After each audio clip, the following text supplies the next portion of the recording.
Everyone, and welcome. Welcome to this special event here at the National Churchill Museum at Westminster College. My name is Tim Riley. I'm the director and chief curator here at the museum, and the program we've put together is an exciting one. It acknowledges and recognizes this celestial event that will be occurring tomorrow afternoon, where we will be experiencing a total solar eclipse here in the middle of Missouri. And when we learned about this event, or checked our calendars and knew that the eclipse was coming, we decided to program a very special event today to explore the legacy of two great Englishmen, Christopher Wren and Winston Churchill, and also celebrate the day with some wonderful music that is inspired by the music of the spheres and the eclipse. So after my introductory remarks here on Christopher Wren and Winston Churchill, we'll be delighted to have an organ recital by David Sinden on our beautiful Mander tracker organ. So to begin, I've entitled this gallery talk, Wren, Winston, and Curiosity About the Cosmos. And first, I'd like to talk about Christopher Wren, Sir Christopher Wren, who lived from 1632 to 1723 to the ripe old age of 91. He is known even today as Britain's greatest architect. Christopher Wren built St. Paul's Cathedral in London, many libraries, many parish churches, over 50 churches in London, and enjoyed acclaim for his designs, his embrace of wonderful light, kind of light we're experiencing in this church today. But few people remember, when we talk about Wren today, at least in common parlance, that he began his career as an astronomer and a mathematician.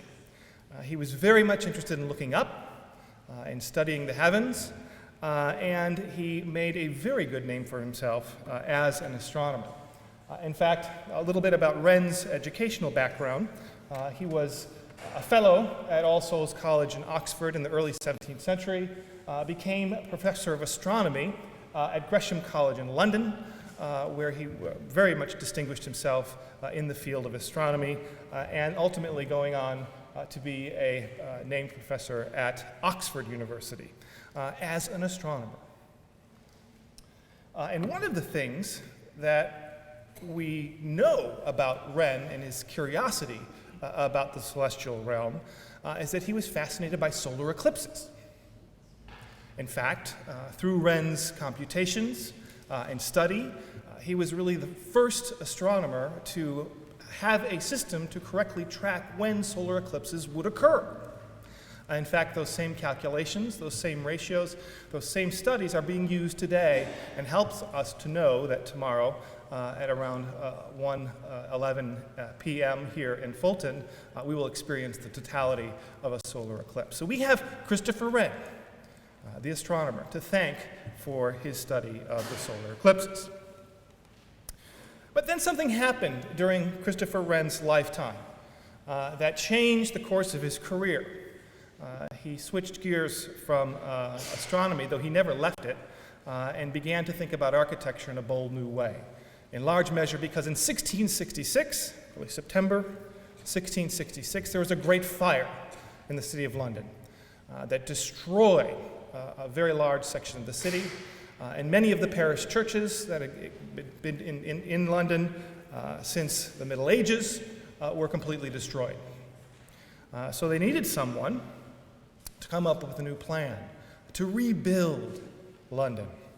And Wren was up to the task. This great architect, Christopher Wren. He became the deputy surveyor of royal works, and then the surveyor of royal works. He became a member of the commission to rebuild the entire city. In fact, Wren conceived of a master plan to completely level all of the old streets in London, some of which dated back to Roman times, and come up with a brand new plan to change the face of London forever, basically start over, start fresh. That plan was rejected, but it did in fact inspire others in this country to build the new plan for Washington, D.C. But Wren did receive the nod to rebuild over 50 churches in the city of London, including the Church of St. Mary the Virgin, Aldermanbury, the very church we're in. The earliest traces of this church, as we know now, date from the 12th century. The first mention of this church was from the 12th century. That church was expanded upon throughout the Middle Ages and the Renaissance, and when it was destroyed at the Great Fire in 1666, the foundations remained. And it was those foundations that Wren used to build this church in London. He had to use the existing footprint of the landscape, and he rebuilt St. Mary the Virgin Aldermanbury from scratch in the 1670s. So this church really traces its roots to the 1670s in London, created by Wren. At the same time, this is what it looked like in London. This is from the 19th century, but you can see a good idea of what the church looked like when it was London. This was the interior of this very church in the 1930s in London.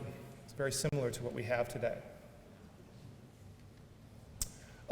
This is the spiral staircase that many of you came up to come in from downstairs from the museum to this sanctuary space. And this spiral staircase appears as a design in several of Wren's buildings, several of his churches, notably this one, but also this building. Perhaps Wren's great architectural masterpiece, St. Paul's Cathedral, in the heart of London, that Wren rebuilt from scratch after the Great Fire. And that staircase I showed you a moment ago is very similar to one of the staircases in the tower of St. Paul's Cathedral. I don't know if many of you have walked up that seemingly endless spiral staircase in London, but this shaft, this great shaft that went up from the bottom of the ground level of the church all the way to the tower was completed rather early. St. Paul's Cathedral took 70 years to complete. This tower was constructed somewhat early on, and the rooftop was left open. And what Wren did was very cleverly use this tower, this long cylinder shape, to examine and study the heavens. It was a glorified telescope. So Wren was using his architecture and tying it to his great interest in astronomy. So he would track the heavens as they went by the opening in these spaces. So the very architecture itself that Wren designed is tied very much to his love and interest in astronomy, and his buildings helped us to understand the celestial realm through Wren's work. This is another great fire in London, December 29th, 1940, when the German Luftwaffe dropped 20,000 incendiary bombs on the city of London during the Blitz. This was when Winston Churchill was Prime Minister, had not been Prime Minister for a year at that point, but knew, as he was, as Edward R. Murrow said, mobilizing the English language and sending it into battle, he inspired the people of London with his words and his great speeches. And he said to the volunteer fire wardens that were on duty to protect the city from these incendiary bombs, at all costs, save St. Paul's. St. Paul's Cathedral, Wren's great masterpiece in the middle of London, was a symbolic figurehead for the British people. And Churchill himself knew that if St. Paul's was hit or destroyed, it might demolish the morale of the British people. And so they did. The volunteer fire wardens were very successful. St. Paul's was hit, and lots of buildings near St. Paul's were hit, including this one. But St. Paul's was never destroyed or burned in the Blitz, which is a remarkable occurrence.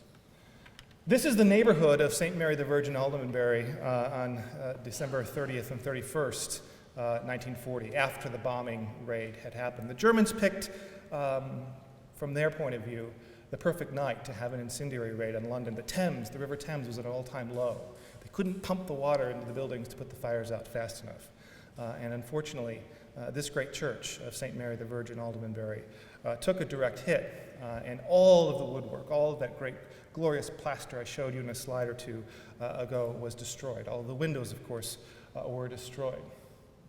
And the only thing that was left in London of this great church that we sit in today was the stone shell of the building and some of these columns that were in there. The church remained in London from 1940 in this condition to the early 60s. For 20 years, this church was in ruins in central London. The post-war British economy was such that they couldn't afford to really fix it up. At some points, they really couldn't afford to tear it down. And when Westminster College here in Fulton and some colleagues at the English-speaking union group of St. Louis got together and said, we'd like to have a permanent tribute to Winston Churchill, who visited this campus famously in 1946. On the 15th anniversary of that speech, the Iron Curtain speech, the idea was to have a permanent marker here on campus to acknowledge Winston Churchill. The first idea, some of you may know, was a small garden, maybe a sundial. And as discussions grew, there was the decision to bring over this great church, St. Mary the Virgin Aldermanbury, from London, with the City of London's approval, with the Diocese of London's backing, and with American financing. This church was brought from central London to central Fulton, Missouri. This is how the area in London looks today. You can go to London. There's a small park here in London, a couple of plaques informing visitors to that park that the church is where we stand today. And here it stands proudly since May of 1969, when this church was rededicated, rehallowed here at Westminster College, and it stood very proudly for nearly 50 years. In 2019, we'll be celebrating the 50th anniversary of the dedication of this church in Fulton. And it's a wonderful reminder of resilience. It's a great, bold reminder of Churchill's leadership. And it is a great place for us not only to have worship ceremonies, but concerts, lectures, and gatherings such as this today. So I'm going to turn from Wren and this great church of St. Mary, the Virgin Aldermanbury, to Winston Churchill, and to try to tie the cosmos theme into Churchill. We know Churchill for his great war leadership, his great speeches, his interests, his hobbies in painting, for instance, and bricklaying. We know him as a wonderful writer and a war leader. We don't often, however, think of Churchill as scientist. But Churchill was fascinated with science, and he was very interested in how things worked. He used his keen mind and his power of observation and surrounded himself with science advisors, physicists, biologists, and others to help Churchill satisfy his immense curiosity about how the world worked. And in 1939, Winston Churchill began to contemplate the cosmos. In fact, he penned an essay in 1939 on the eve of World War II. He was not yet back in office. He penned an essay called, Are There Men in the Moon? Are There Men in the Moon? Contemplating the existence of life in outer space. Churchill was looking upward. He was looking, like Wren, to the heavens to answer some of the biggest questions. Are we alone in the universe? And in this essay that Churchill first penned in 1939, it was revised over the years and took a different title. The title that I'm showing you on the same essay, or similar essay with some changes, is called Are We Alone in the Universe? This is an essay that is in our collection here in the archives. It has been here since the 1980s. It's an 11-page essay that was in 1939 when it was first crafted unpublished. And it's Churchill's examination of life in outer space. Churchill is a very keen observer of nature and uses the scientific method to try to build an argument for life on other planets. For instance, in the essay, he says, if there is in fact life on other planets, what would we need on those planets? Water. Water.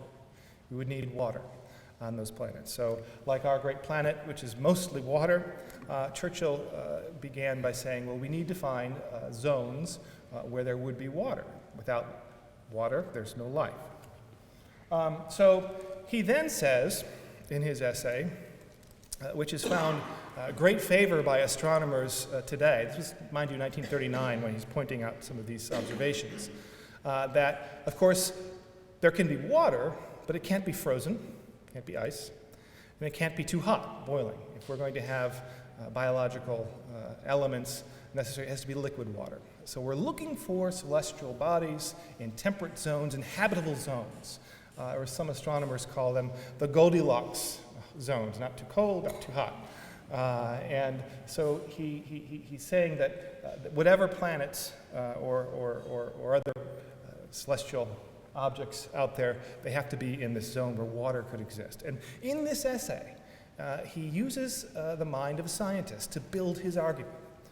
First water, then what kind of water? Well, the kind of water that's going to support life. And he goes on to examine and imagine these zones out there in the vast millions, as he said, of stars and universes. He cannot begin to imagine that there can't be a zone out there that is like this. Of course, most recently, in February and March, NASA scientists discovered a whole new host of planets that are exoplanets that are actually in these types of zones. So they've proved Churchill's notion and gut response about this to the positive. So Winston Churchill, even as early as the 1930s, on the eve of World War II, when I'm sure he's thinking about other things, is contemplating the largest question there is: are we in fact alone in the universe? So Churchill too has associations and ties and interests with astronomy, like Wren. Like Wren, Winston Churchill lived to the ripe old age of 90, died in 1965, and actually was alive to know that we were sending objects and people into outer space. As we explore these ideas of astronomy, of looking upward, of celestial realms, I think it's appropriate to read the last lines of the essay, Are We Alone in the Universe? And I should like to point out that this unpublished essay is on view for all of you to see. Each of the 11 typewritten pages are on view in the display case in the back of the church. So after today's program, you're welcome to look and read these words from the original document yourself. But I'll read here. Churchill says, if we are sufficiently self-centered and choose to deny that any of these support life, no one can prove that we are wrong. But I, for one, this is Churchill saying, I, for one, am not so immensely impressed by the success we are making of our civilization here that I am prepared to think we are not the only spot in this immense universe which contains living, thinking creatures, or that we are the highest type of mental and physical development which has ever appeared in the vast compass of space and time. The optimist. Churchill is saying, we're maybe not the best, especially in 1939, we're not the best versions of ourselves. And perhaps there's hope in looking upward and looking to the celestial realm. And I think both Wren and Churchill were men of great interest, great curiosity, and helped us to understand the cosmos. And as we tomorrow gaze upward at this great solar eclipse, we can perhaps think of some of these bigger ideas and bigger questions posited by Wren and by Churchill. So I'm going to conclude my remarks now and allow a very, very talented organist, David Sinden, who is with us from St. Louis, to perform a concert on our great Mander organ. And I think to introduce the organ, and not the organist at first, I should say that Noel Mander was the person who built this organ. Noel Mander died in the early 2000s, but he was a great fan of this museum. He was also, on December 29th, 1940, one of those volunteer fire warden in London. And he was in the neighborhood of this church and saw many of these great Wren and other churches be destroyed in the Blitz. And Wren recounted in an interview many years after the fact that these fires were raging inside these spaces. The great updrafts would wail through the pipe organs, making them shriek in horror. You can imagine it. So when Noel Mander was asked to build this organ for our space in the 1960s, it for him was a labor of love. And so we won't ask David to allow the organ to shriek perhaps like it did in 1940, but we'll allow him to make some really beautiful music, which in a program we're calling Music of this Year. So thank you very much, David.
Well, thank you, everyone, and enjoy your day here at the National Churchill Museum.